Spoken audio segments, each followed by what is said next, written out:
walking this way now the days are getting shorter. You don't know what weirdos could be here, lying in wait for a lovely creature like you. It's very flattering that you worry so much, but I feel quite safe. If it'll make you feel better, I'll start walking along the road when it gets too dark. They shut the gates earlier in winter, so I won't have any choice soon. They came to a massive pine tree, its branches thin and octopus-like, reaching out into the bush. A small path disappeared through the undergrowth beside it.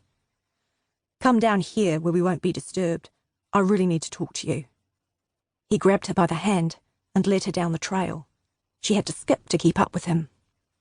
The gravel ended, and they walked 100 metres along a mown grass verge bordering the Leith until they came to a small clearing at the river's edge. He looked round to make sure they didn't have any unwanted spectators. He could see no one. His pulse began to beat faster.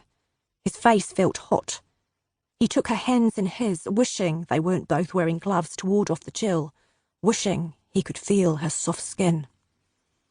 Look, you know I love you, and that you're the woman for me. I haven't been able to be with you as much as I'd like, and I realise you've been very patient about it. My commitments have got in the way, but I'd like that to change. Her face lit up with that beautiful smile. Oh my God!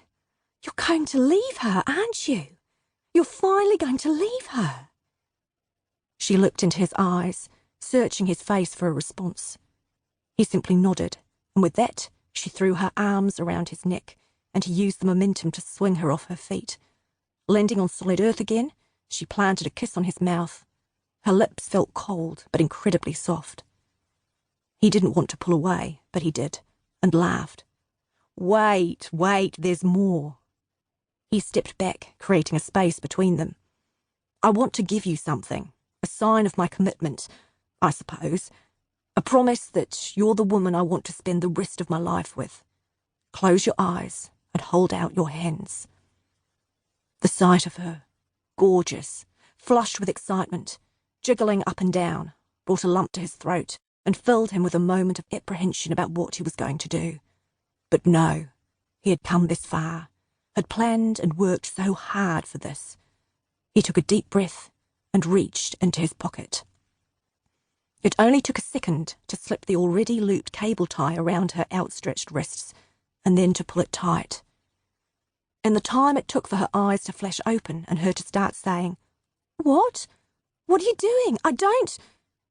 He had pulled the duct tape out of his pocket and ripped it open. He slapped it across her mouth and around the back of her head. By now, terror had registered in her eyes, and she ducked down and turned, trying to escape and run. But he anticipated this, tripping her and making her fall elbows first to the ground. She tried to wriggle forward, but was hindered by a large rock in her path. He stepped over her squirming form, straddling her shoulders. Her damn backpack made the job more difficult, but he managed to grab her by the head, and despite her resistance, slam her hard over and over into the rock. There was a cracking noise, and then silence. She went limp in his hands, and he dropped her onto the grass.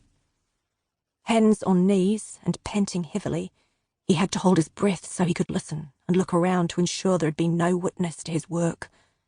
But all was silence and gloom. He dragged her over to the water of Leith and slid her in, holding her face down in case the cold of the water revived her. It didn't.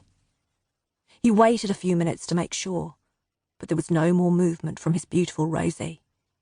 He hadn't tried it this way before, but it had worked a treat. In fact, it had been easier than he'd thought. He was getting good at this. Chapter 1. What a bloody circus! Just when I thought I'd seen it all, here it was. A new page in the album of the ridiculous. The lion roared, despite the efforts of its keeper to calm it. The lion was in a cage, so was the animal rights activist with a megaphone. He was busy announcing to all who would listen, not that anyone had a choice, exactly what he thought of the plight of the four-legged performers. The caged activist support crew, including someone in a gorilla suit, cheered and waved their placards with every expletive, provoking further roars from the lion. The immense and dangerously grumpy man being restrained by...